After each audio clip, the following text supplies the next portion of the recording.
ओम अक्षस्रग परशुम गदेशु कुलशम पद्मं धनुष्कुण्डिकां दण्डं शक्तिमशुं च चर्म जलजं घण्टां सुराभाजनं शूलं पाशसुदर्शने च दधति हस्तैः प्रसन्नाननां सेवे सैरिव मर्दनीमिहि महां लक्ष्मीं सरोजस्थितां। 25 तारीख सोमवार का अवसर, द्वितीय तिथि विद्यमान है और ग्रह नक्षत्रों का परिवर्तन का योग जो बन रहा है वो आपके लिए कुछ ना कुछ नया उत्पन्न करने का योग दे रहा है, लेकिन थोड़ी एरोगेंसी बढ़ा देगा।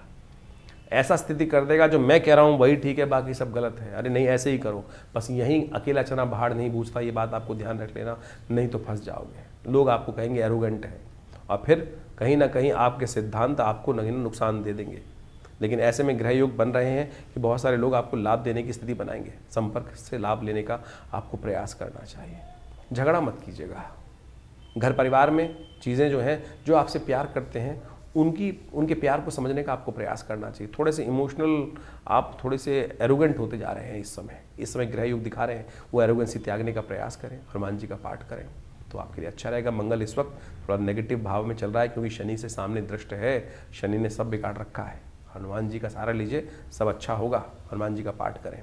तो आ गया हनुमान जी का दिन, 26 तारीख हनुमान जी का दिन है, मंगलवार का दिवस, और इस दिन तो कई योगों की भरमार है। इस दिन अंगारक चतुर्थी है, वराह जयंती है, शिव चतुर्थी का योग बन रहा है, शिवा चौथी और महा चतुर्थी का योग बन रहा है। और साथ साथ भारत विश्व के कई दृष्टिकोण, कई क्षेत्रों में तो जहां मध्याह्न में अपनी चतुर्थी एकत्र हो जाएगी, गणेश चतुर्थी भी उसी दिन देखी जाएगी, पत्थर चौथ भी उसी दिन रहेगी। तो ध्यान रखना, ये दिन बहुत विशेष है। ग्रह नक्षत्रों के दृष्टिकोण से ये समय आपके लिए जो चल रहा है वो कुछ वारे न्यारे का है। बड़े लोग, बड़े विचार वाले लोग, खुले हृदय वाले व्यक्ति आपको लाभ देंगे। संकुचित विचारधारा वाले व्यक्ति जो है वो आपको नुकसान देने के योग डेफिनेटली बनाते दिखाई देंगे। तो इसलिए जो छोटे लोग, छोटा मानसिकता वाले लोग हैं, उनसे दूर रहना भाई, नहीं तो कहीं ना कहीं कष्ट में फंस जाओगे। इस दिन के लाभ को लेते हुए हमने विवेकानंद योगाश्रम में महत्व को समझते हुए वराह जयंती, अंगारक चतुर्थी यानी मंगल का जन्म दिवस, वराह जी का जन्म दिवस, गणेश जी का जन्म दिवस, और तो और कई ग्रहों का और भी योग बनता दिखाई दे रहा है, अंगारक चौथ, शिव चौथ, ये सब प्रकार के योग जो बन रहे हैं, इन सब का लाभ लेने के लिए हमने विवेकानंद योगाश्रम में बहुत बड़ा कार्यक्रम रखा। हनुमत यज्ञ, गणेश यज्ञ, वराह यज्ञ, और साथ साथ उस दिन हनुमान जी को सिंदूर चढ़ेगा, गणेश जी को चूल्हा चढ़ेगा, सिंदूर सुंदरकांड का पाठ रहेगा, भंडारा रहेगा। आप भी इसमें सम्मिलित हो सकते हैं सुंदर रूप से भगवान की कृपा से। इस शुभ योग में अपने, क्योंकि मंगल शनि का टकराव, बहुत सारे ग्रह योग इस प्रकार से बन रहे हैं, और बुध भी बहुत जल्दी से महालक्ष्मी योग का जो निर्माण कर रहा है वो लाभ दे जाए। ध्यान रखना, चांद मत देखना इस दिन। जहाँ जहाँ चांद को देख लिया तो फिर कलंक तैयार है। कथा बताएंगे उसको कैसे, किसने देखा, कृष्ण भगवान ने देखा था, बच नहीं पाए, लगा दिया लोगों ने कलंक कि चोर हो। यानी सोचो, भगवान तक को ये समाज छोड़ने वाला नहीं है, तो मेरी और आपकी तो बिसात क्या है। सिद्धांतिक तौर पे इसको करना आपके लिए बड़ा अच्छा रहेगा, कल्याण तौर पे समझें, करें और भगवान की शरणागति को प्राप्त करने का प्रयास करें। 27 तारीख बुधवार का अवसर, चतुर्थी तिथि है, और इस दिन भारत में क्योंकि चतुर्थी मध्याह्न में अपनी उपस्थित मानी जाती है भगवान गणेश जी के लिए। मध्याह्न में अपनी वैसे तो मंगलवार को भी थी, लेकिन वो करीब करीब 1 बजे आरंभ हो रही है, लेकिन इस दिन जो है वो 12 बजे के आसपास भी रहेगी। तो इस दिन भारत में कई जगहों पे गणेश चतुर्थी का योग रहेगा। भगवान गणेश का सुंदर स्तवन, विघ्नों को दूर करने वाला, शिव के आशीर्वाद से गणेश जी को प्रथम पूज्य प्राप्त हुआ, शिव जी के आशीर्वाद से वो गणेश जी को स्वरूप प्राप्त हुआ। तो शिव इस संसार में वो हैं जो भावी मेट सके त्रिपुरारी। इस संसार में अशुभ को दूर करने के लिए जो कर्म का सिद्धांत से भी परे जाकर कोई सिद्धांत है तो वो शिव मुक्त तत्व है। तो उनका स्तवन, उनका आशीर्वाद का दिन है। तो ऐसे में विशेष तौर पर उनका स्तवन करने का सुंदर योग बन रहा है, तो उनको करने का प्रयास करें। ग्रह योग आपकी राशि के दृष्टिकोण से जो योग बना रहे हैं वो बना रहे हैं राजयोग। आपको केवल चलने की देर है, चलोगे तो विजय का झंडा आपको प्राप्त होने के योग बन जाएंगे। ऐसे नक्षत्र योग बनते दिखाई दे रहे हैं। तो इसलिए ज़्यादा इसमें मत फंसो कि अच्छा है, गलत है, काम है, अच्छा कर रहे हैं, गलत कर रहे हैं। जो सिद्धांत है, जो पारे लक्ष्य है, उसको सिद्धि प्राप्त करने के योग शनि नहीं करने दे रहा है, लक्ष्य सिद्धि। और शनि का उपाय आपको लगातार करना पड़ेगा। हनुमान जी को प्रसन्न करने का उपाय करें, वो बहुत ज़रूरी है आपके लिए राशि के दृष्टिकोण से।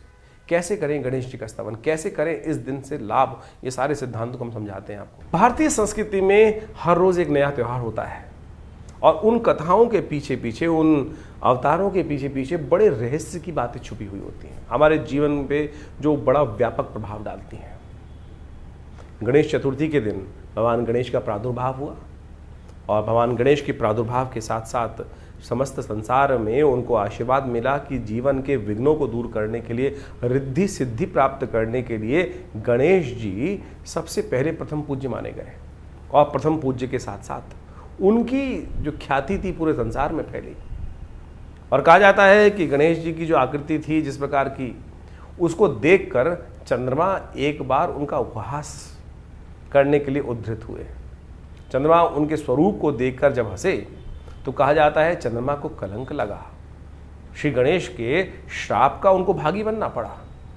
और गणेश जी के श्राप से कहा गया कि चंद्रमा अपने सौंदर्य पर जो लेकर जो इतराते हैं, उनका जो भी दर्शन करेगा उन पर कलंक लगना भी आवश्यक हो गया। उस दिन से कहा जाता है कि चंद्रमा को ऐसा श्राप लगा कि बिल्कुल आज के बाद जो तुम्हारा दर्शन करेगा, तुमको अपने स्वरूप के ऊपर इतना अभिमान है कि जिसके कारण से तुम बड़े सुंदर लगते हो कि तुम्हारे में कलंक रहेगा, जो भी तुम्हारा दर्शन करेगा उस पर भी कलंक लगने के योग बनेंगे।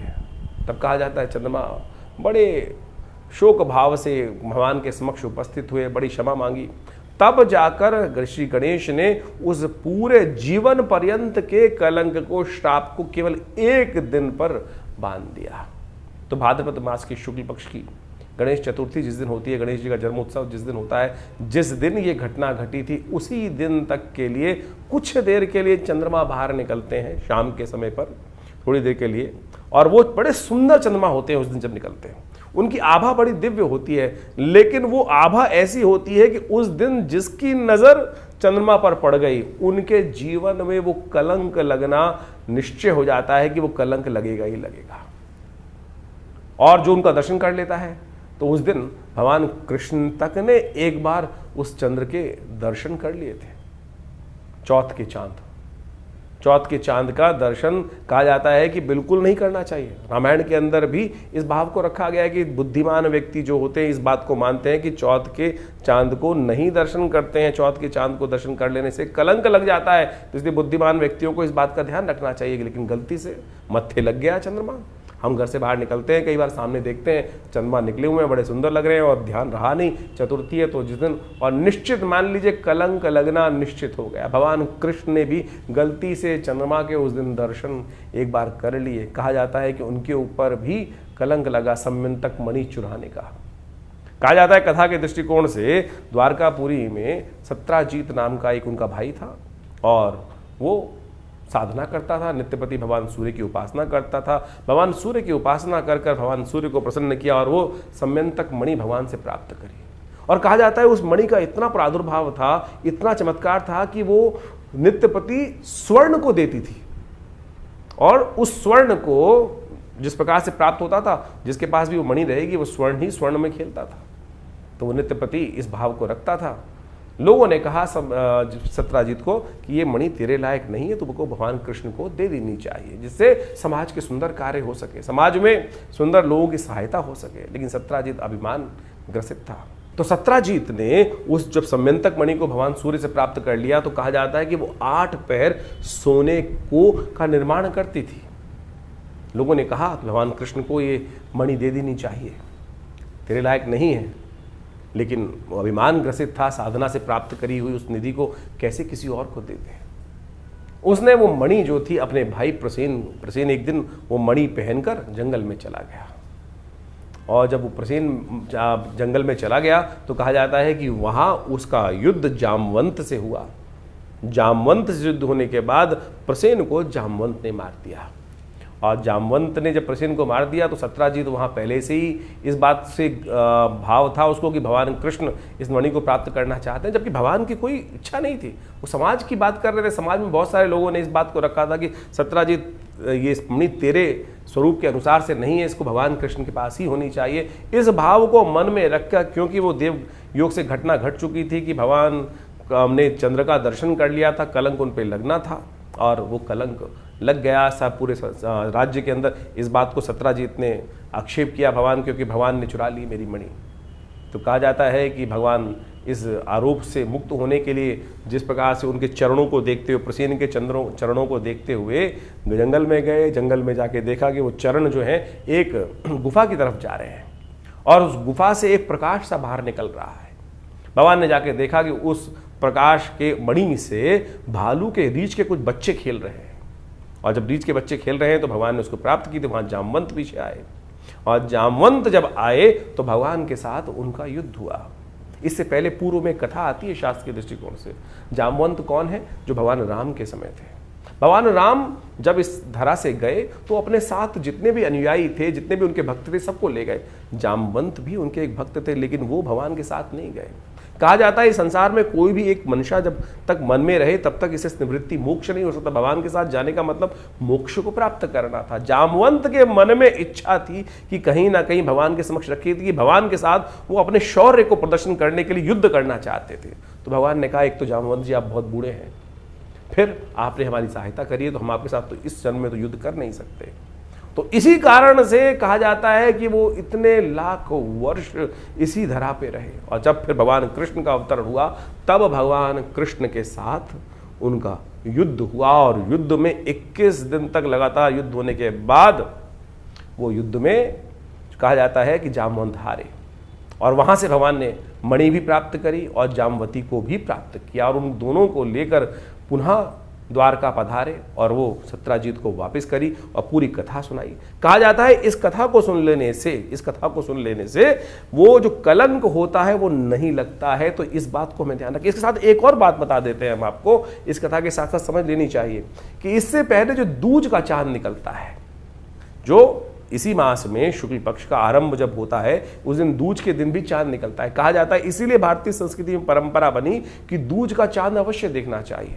जो दूज का चांद को देखकर माता पिता गुरुजन का आशीर्वाद लेता है, गौ पूजन करता है, उसके जीवन में कभी कोई कलंक नहीं लगता। तो इससे पहले भाद्रपद मास में जो चांद दूज को दिखाई देगा, यदि उसका भी दर्शन शाम के समय कर लेंगे तो फिर गलती से यदि चंद्रमा चौथ का चांद आपके माथे लग भी गया तब भी उसका कलंक आपके मनोमस्तिष्क को परेशान नहीं करेगा। आपकी कीर्ति पर कलंकित नहीं करने का आरोप, जो कलंक करने का आरोप लगता है वो नहीं लगेगा। ये शास्त्र में अद्भुत चीज है, ये नहीं कि एक चीज का रास्ता नहीं है। तो आप समझे, इन वर्ण कथाओं के माध्यम से हमारे जीवन में जो घटनाएं घटती हैं उनको भी। अब इस बात को एक और समझें, ज्योतिष के दृष्टिकोण से कहाँ महत्वपूर्ण बात आती है कि ज्योतिष के दृष्टिकोण से अब ये तो कर्म के अनुसार से भाग्य बन गया ना। आपकी जन्मपत्री में तो कहीं नहीं लिखा था कि आप इस प्रकार का दर्शन कर लोगे फिर आपका कलंक लग जाएगा जीवन में। ये तो आपके जीवन में कर्म के द्वारा किया गया प्रभाव आपके जीवन में उपस्थित होता है। यानी आपकी जन्मपत्री के अलावा जन्मपत्री जो बनी वो तो आपके पूर्व अर्जित कर्मा के अनुसार से आपके जन्म के समय का एक चार्ट बनकर आया, लेकिन उसके बाद जितना आप आगे चलते जाएंगे तो आपके जीवन के घटनाक्रम जिस प्रकार से चल रहे हैं, जैसा आप कर्म कर रहे हैं उसके अनुसार से आपके भाग्य बन रहे हैं। बहुत सारे लोग इस बारे में एक प्रश्न भी कर लेते हैं कई बार। ये समझने की आवश्यकता है कि क्या हम पूर्व अर्जित कर्मों के अनुसार से ही जीवन को आगे व्यतीत करते हैं? नहीं भाई, आप उसके साथ साथ अपने प्रत्यक्ष कर्म के द्वारा भी अपने पूर्व अर्जित कर्मों को बढ़ा सकते हैं, घटा सकते हैं, दुष्कर्मों को घटा सकते हैं पुण्यों के द्वारा। जो आप यज्ञ इत्यादि, दान इत्यादि, पुण्य इत्यादि, उपाय इत्यादि विभिन्न प्रकार से करते हैं वो यही तो है। इसी के द्वारा तो पूर्व जन्म में, पूर्व समय में किए गए दुष्कर्मों का प्रायश्चित कर कर उसका घटन किया जाता है, उसको हटाया जाता है। तो यानी जो कर्म प्रधान विश्व रच राखा, ये भाव जो रखा गया है, यानी अब जो कर्म हो गया, मनसा वाचा कर्म, 3 प्रकार के कर्म शास्त्र में वर्णित है, उनको हो जाने से जीवन में जो प्रभाव उसका उत्पन्न होता है उसको घटाया बढ़ाया जा सकता है। जी हाँ, इस घटना के माध्यम से केवल घटना मत समझें, केवल एक कथा को ना समझें, इसका सारांश को समझने की आवश्यकता है कि क्या प्रभाव आपके जीवन में ग्रहों का पड़ रहा है। तो आप किसी भी प्रकार से यदि कोई गलती हो भी गई तो उसका प्रायश्चित करने के विभिन्न मार्ग शास्त्र में जगह जगह वर्णित किए गए हैं। तो इस कथा के माध्यम से हम समझें। तो इस दिन भगवान का स्तवन करें, श्री गणेश का स्तवन करें। अब जो कर्म हो गया, चंद्रमा के द्वारा भी तो गलत कर्म हुआ, वो चाहते तो नहीं थे, लेकिन क्या हुआ, सामने एक ऐसी स्थिति बनकर आ गई, भगवान शंकर के पुत्र के ऊपर हाथी का चिन्ह लग गया। तो कोई भी व्यक्ति जब ऐसी प्रकार से एक अजीब चीज देखता है तो उपहास उठाने का एक स्वाभाविक प्रयास करता है। वो उपहास का जो उपहास यानी हास मजाक करने का कितना दुष्प्रभाव हुआ, कि चंद्रमा पर जीवन पर्यंत का कलंक लग गया, लेकिन फिर उन्होंने पश्चाताप किया, भगवान के समक्ष क्षमा मांगी। तो उस क्षमा मांग के 365 दिन पूरे जीवन का कलंक हटाकर केवल 2 आधे घंटे के लिए उस कलंक को बांध दिया गया, चल इतनी देर के लिए तेरे को प्रायश्चित इतनी देर तो करना ही पड़ेगा, इतना तूने जो किया। तो यानी जिस प्रकार के भी ये कर्म करते हैं, लेकिन सबसे पहले हम समझें कि हमारी गलत हुआ, उसको ठीक करने का मार्ग अवश्य बनाने का प्रयास करें। इन कथाओं के माध्यम से ज्योतिष के साथ हम कई बार एक कथा सुनाते हैं, तो इस बात को हमें समझना चाहिए कि इन सबका महत्व ज्योतिष के साथ है। ज्योतिष बिना पुराण के अनुसार से नहीं समझी जा सकती। ज्योतिष केवल ग्रहों का खेल नहीं है। ग्रहों को जानने के साथ साथ उनके द्वारा किए गए जो प्रभाव हैं, अच्छे या बुरे, बुरे हैं तो उनको निष्क्रिय कैसे करना है, उनका जो माध्य निकलना है, रास्ता निकलना है, वो इन जो वैदिक शास्त्र हैं उनके अनुसार ही निकलना है। तो हमने इस बात को आपके समक्ष इसी कार्यक्रम में इसलिए रखने का सोचा कि आपको पूरा सार समझाने का प्रयास, छोटे रूप में नहीं समझ सकते हैं तो आप किसी प्रकार की भी जीवन में चिंता करना छोड़ें। सबसे पहले तो अरे कुछ ये प्रभाव हो गया, बहुत सारे लोग से पकड़ के बैठ जाते हैं कि मेरी तो 7.5 चल रही है, मेरा तो ये चल रहा है, मेरा तो वो चल रहा है। अरे चलना है तो चलने दीजिए ना, उसका हम ठीक करने का रास्ता भगवान की प्रार्थना से, उन उपायों से सही मार्ग पर चलकर प्राप्त करने का प्रयास करें। बहुत सारे लोग बड़े विचित्र होते हैं, लाखों रुपए खर्च करने को तैयार है कि मैं इसको कर देता हूं, ऐसा कर देता हूं, ये पंडित जी मेरे लिए ये जब कर देंगे, ऐसा कर देंगे, वो कर देंगे। क्या? अरे आपके स्वयं करने से होने वाला है। मैं ये पहन लेता हूं, कोई अंगूठी पहन रहा है, कोई कुछ कर रहा है, कोई कुछ कर रहा है। कर्म मन से सोचने से, कर्म को सही मार्ग पे करने से तब जाकर कष्टों से निवृत्ति का मार्ग बनेगा। इसको सैद्धांतिक तौर पर आपको अच्छे से समझ लेना चाहिए। आपका स्वयं का समर्पण चाहिए, तब जाकर भगवान की कृपा आपके जीवन में प्राप्त होगी। तो ये सुंदर रूप से गणेश जी का जो जन्म की कथा है, ये बड़ी अद्भुत है और हमने इस दिन विशेष तौर पर भगवान की प्रार्थना करने के लिए आश्रम में बड़े विशेष कार्यक्रम रखे हैं। आप सब उसमें सम्मिलित हो सकते हैं भगवान की कृपा प्राप्त करने के लिए। इस बार पंचांग के दृष्टिकोण से बड़ा एक और योग बन रहा है कि जो गणेश चतुर्थी के दिन योग बन रहा है, कई क्षेत्रों के अनुसार क्षेत्रवाद रहेगा इसमें। जिन जिन क्षेत्रों में जैसे चतुर्थी 2 दिन की पड़ रही है इस बार, पूरे विश्व के दृष्टिकोण से देखा जाए तो जहां मध्यकालीन चतुर्थी जिस समय पर आ रही है, जैसे यदि हम बहुत सारे विदेश में देखें, भारत से आगे जाके देखेंगे तो वो मंगलवार के दिन ही चतुर्थी का योग पड़ रहा है जो वहाँ रहेगा, तो वहाँ महाचतुर्थी का योग बन गया। यानी गणेश चतुर्थी के दिन मंगलवार के दिन रहेगी तो महाचतुर्थी का योग बन जाएगा। तो ऐसे में मध्याह्न व्यापनी दोपहर के समय जहाँ चतुर्थी जिस समय पड़ रही है वहाँ गणेश चतुर्थी मानी जाएगी। और कलंक चौथ है वो भी पत्थर चौथ जो है वो उसी दिन बनेगी। इसका एक नाम पत्थर चौथ भी है। पत्थर चौथ का मतलब होता है, पुराने जमाने की व्यवस्था बना दी गई थी कि भाई चांद को नहीं देखना है तो पत्थर बाजार में लोग घर से रखते बाहर मार देते थे कि भाई कोई निकलेगा ही नहीं बाहर किसी कारण से। वो कल्याण के लिए था। पत्थर मारने की परंपरा ये नहीं थी, वो पत्थर इसलिए चढ़ा दिए जाते थे कि भाई कोई निकलेगा, गलती से किसी का जो डायरेक्ट कनेक्ट जो है वो चंद्रमा के साथ हो जाए तो फिर वो कलंक ना लगे उसको। तो उससे बचने के लिए एक परंपरा इस प्रकार से कुछ देसी जगहों में चल गई, लेकिन शास्त्र में इसको इस प्रकार से प्रमाणित नहीं किया गया है। तो वो पत्थर चौथ के नाम से भी प्रचलित हो गया है वो चौथ जो है। तो वो मंगलवार को, जिन क्षेत्रों में मध्याह्न वापनी चतुर्थी रहेगी मंगलवार के दिन, तो उस दिन वहाँ पर वो चतुर्थी मंगलवार के दिन मनाई जाएगी। और जिन जिन क्षेत्रों में रहेगी तो मंगलवार के साथ साथ बुधवार के दिन है तो वो बुधवार के दिन चतुर्थी मना रहे हैं। और इस प्रकार से आप इस कथा का श्रेय महत्व समझते हुए अपने जीवन में शुभ लेने का प्रयास करें। तो मिथुन राशि वालों, आपकी राशि के दृष्टिकोण से आपने समझा गणेश चतुर्थी के दिन किस प्रकार से आपको लाभ लेना है। इस दिन हो सके तो गणेश जी को अवश्य बिल्वपत्र अर्पित करें, दूर्वा अर्पित करें। आपके मनोरथ सिद्ध होने के योग बहुत सुंदर से बनते दिखाई देंगे। बात कर लेते हैं 28 तारीख की, बृहस्पतिवार का दिन, पंचमी तिथि, ऋषि पंचमी का योग। ग्रह नक्षत्र के दृष्टिकोण से आने वाले 3-4 दिन बहुत खास हैं आपके लिए। आपकी राशि के दृष्टिकोण से लाभ के योग प्रशस्त बनते दिखाई दे रहे हैं, विजय के योग बनते दिखाई दे रहे हैं आपकी राशि में। तो इसका पूर्ण उपयोग आप लेते हुए कार्य करेंगे तो बहुत अच्छा रहेगा। इस दिन ऋषि पंचमी है। जिन परंपराओं से हम आते हैं, जिन गोत्र का हम उपयोग करते हैं, उन ऋषियों का पूजन करने का दिवस है। चाहे वो कश्यप हों, चाहे वो भारद्वाज हों, चाहे वो अत्रि हों, चाहे वो वशिष्ठ हों, इन समस्त सप्त ऋषियों का पूजन इस दिन किया जाता है। उनको तर्पण किया जाता है। ब्राह्मणों को भोजन कराने की परंपरा रही है। और इस दिन रवि योग भी नए कार्यों का आरंभ करने के लिए दिन अच्छा है। 29 तारीख शुक्रवार का अवसर षष्ठी तिथि विद्यमान है। सूर्य षष्ठी का योग बन रहा है। ग्रह राशि के दृष्टिकोण से 70-75% आपके लिए दिन ओवरऑल अच्छा दिखाई देता है। लेकिन मंगल और शनि का जो टकराव आपकी राशि में लगातार बना हुआ है, कभी तख्ता कभी तखत, बार बार आपको सब कुछ अच्छा होते हुए भी कहीं ना कहीं फंसा सकता है। सूर्य नए शोध की तरफ आपको अग्रसित कर रहा है, नया पराक्रम दिखाने का योग है। सूर्य षष्ठी इस दिन है, तो हो सके तो सूर्य को जल अवश्य दें, हो सके तो गेहूं का दान, घी का दान अवश्य करने का प्रयास करें, वो आपके लिए कुछ ना कुछ नया रास्ता खोलने के योग बनाएगा। इस दिन बलदाऊ छठ है, भगवान कृष्ण की उपासना की जाती है।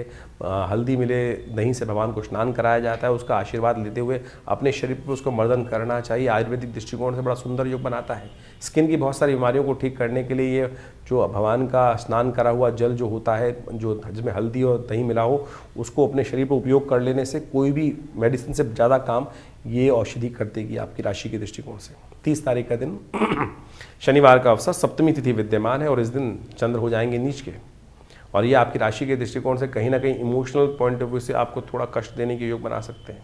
थोड़ा ध्यान रखते हुए कार्य करना पड़ेगा। इमोशनल पॉइंट ऑफ व्यू से थोड़ा दिन थोड़ा हल्का दिखाई देता है। और साथ साथ एक और ग्रह परिवर्तन की तरफ जा रहे हैं। बुध जो है वो सूर्य के साथ जाकर अस्त होने के योग बनाएंगे। पराक्रम पे कहीं ना कहीं इसका नेगेटिव प्रभाव पड़ सकता है। सूर्य को बल देना चाहिए इस वक्त में, सूर्य को बल दें, बुध को बल देने का प्रयास करें। बुद्ध के मंत्र का जप करना बहुत ज़रूरी रहेगा इस समय में। जितना बुद्ध का मंत्र जप करेंगे उतना अच्छा रहेगा आपकी राशि के दृष्टिकोण से। बुद्ध का मंत्र कहाँ मिलेगा? बुद्ध का मंत्र हम बता देते हैं, हम ब्रांग ब्रिंग ब्रोंग से बुधाय नमः, लेकिन हमारे इस चैनल पर जाकर डिस्क्रिप्शन बॉक्स में वहाँ इसका लिंक है, जो बुद्ध के मंत्र का 108 बार नित्य प्रति जप करें जब तक बुद्ध अस्त रहे। वाणी पर संयम रखने का प्रयास करें, देखिए उससे लाभ होगा, क्योंकि बुद्ध अस्त हो जाएंगे परिवर्तन के साथ ही, और वो बुद्ध का अस्त होना आपके लिए कहीं ना कहीं, क्योंकि आपकी राशि के स्वामी हैं, वो नेगेटिव है आपके लिए। 31 तारीख रविवार का अवसर, अष्टमी तिथि विद्यमान है और महालक्ष्मी व्रत इस दिन से आरंभ हो रहे हैं। राधा अष्टमी का योग बन रहा है, साथ साथ दुर्गाष्टमी का योग बन रहा है। बुद्ध अस्त चल रहे हों तो इस दिन का उपयोग आप बहुत बढ़िया से कर सकते हैं, क्योंकि बुद्ध अस्त होने के कारण से जो व्यावसायिक बुद्धि है, सही समय पर सही बुद्धि का बल्ब जलता है, वो कहीं ना कहीं हमें नुकसान दे सकता है। वो विचार सही जगह पर काम नहीं आएगा। बृहस्पति फिर भी बहुत सपोर्टिव है आपके लिए, इन दिनों शुद्ध रूप से बैठे हैं, कोई पाप ग्रह उसके साथ देख भी नहीं रहा है, लेकिन फिर भी बुद्ध को शक्ति दें। देव कृपा से इस दिन योग बना है दुर्वाष्टमी का। 108 दूर्वा अंकुर को एक माला में पिरोकर भगवती दुर्गा को अर्पित करें। बहुत सारे लोग कहेंगे भगवती दुर्गा को घास तो चढ़ती नहीं है, महाराज गलत बता रहे हैं, पूरा पढ़ें। दुर्गा अष्टमी के दिन देवी पुराण के अंदर इस कथा को वर्णित किया गया है कि दूर्वा अष्टमी के दिन मनोकामना सिद्धि के दिन के लिए एक ही दिन, पूरे वर्ष में एक ही दिन भगवती को दूर्वा चढ़ाई जा सकती है और चढ़ाई जानी चाहिए, केवल एक ही दिन के लिए। बाई चांस बुद्ध अस्त चल रहे हैं तो इस दिन उसका उपयोग कर लीजिए, लाभ होगा, चिंता ना करें। भगवती महालक्ष्मी के व्रत आरंभ हो रहे हैं।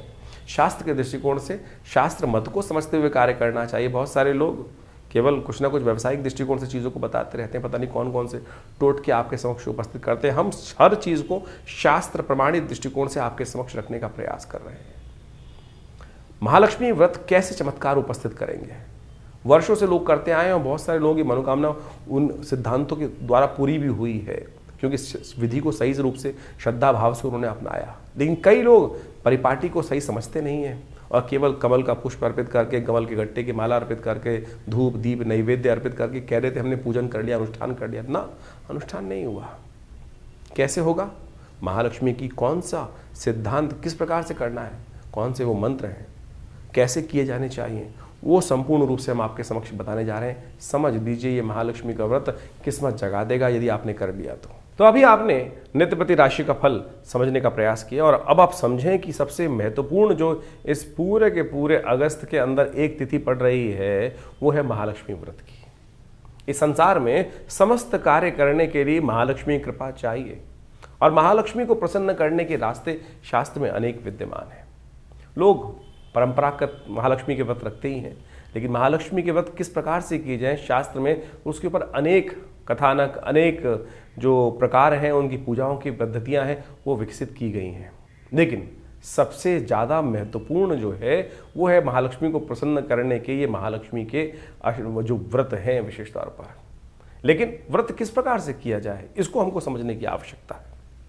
ये महालक्ष्मी के व्रत जो हैं, ये भगवती महालक्ष्मी का आशीर्वाद किस प्रकार से देंगे?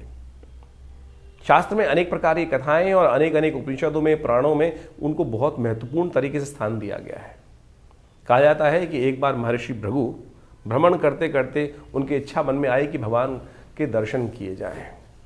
तो वो घूमते घूमते विष्णु लोक पहुंचे। वहाँ कहा जाता है कि भगवान श्री सागर में शेषनाग के ऊपर भगवती के साथ विराजमान थे, और योग निद्रा में उस वक्त भगवान गए हुए थे, विश्राम कर रहे थे।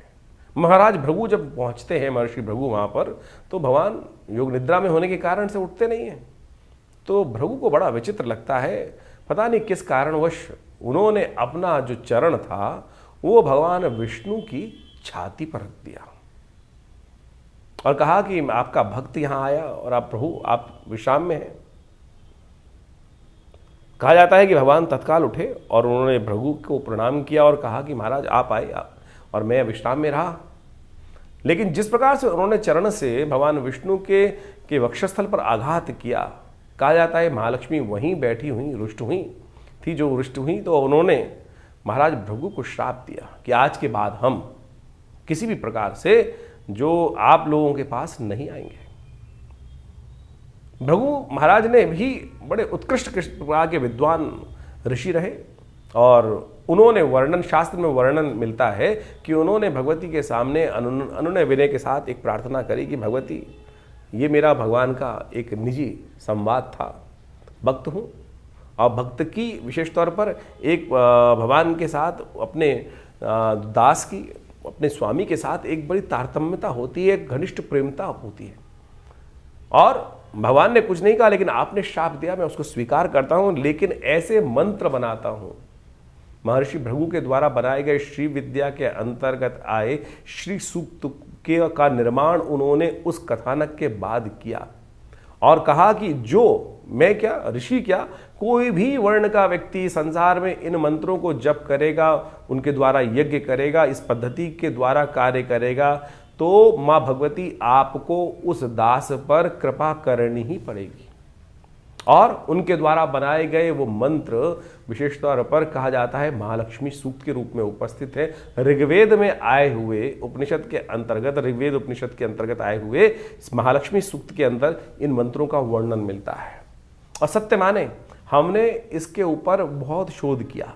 ये जो विधि है श्री सूक्त की, ओम हिरण्यवर्णाम हरणिम सुवर्ण रजत सृजाम चंद्राम हिरण्यमयीं लक्ष्मीं जात वेदो माव ताम आव जात वेदो लक्ष्मी मनमगामिनीं यस्याम हिरण्यम विंदेयम कामश्वम पुरुषानहम। ये जो 16 मंत्र है, हमने 2 मंत्र आपके समक्ष इस वक्त यहाँ रखे। इनको जो नित्यपति इनके द्वारा भगवती महालक्ष्मी की आराधना करते हैं, और तो कहा जाता है कि महालक्ष्मी बाध्य हो जाती हैं उस जातक पर अपनी कृपा करने के लिए। तो इन महालक्ष्मी के जो व्रत आरंभ हो रहे हैं 31 तारीख से, भाद्रपद मास कि जो अष्टमी जो बन रही है उस दिन से ये महालक्ष्मी व्रत आरंभ जो हो रहे हैं। इस दिन से नित्यपति भगवती की षोडशोपचार पूजन करने के उपरांत इन मंत्रों का जप और नित्यपति घी के द्वारा, कमल के बीजों के द्वारा और बिल्व की सामग्री का उपयोग करते हुए, समस्त चीज़ों का उपयोग करते हुए श्रद्धा भाव से यदि नित्यपति इन मंत्रों का जप आप इन 16 दिनों में करेंगे तो भगवती महालक्ष्मी की असीम कृपा प्राप्त होने का योग बन जाता है।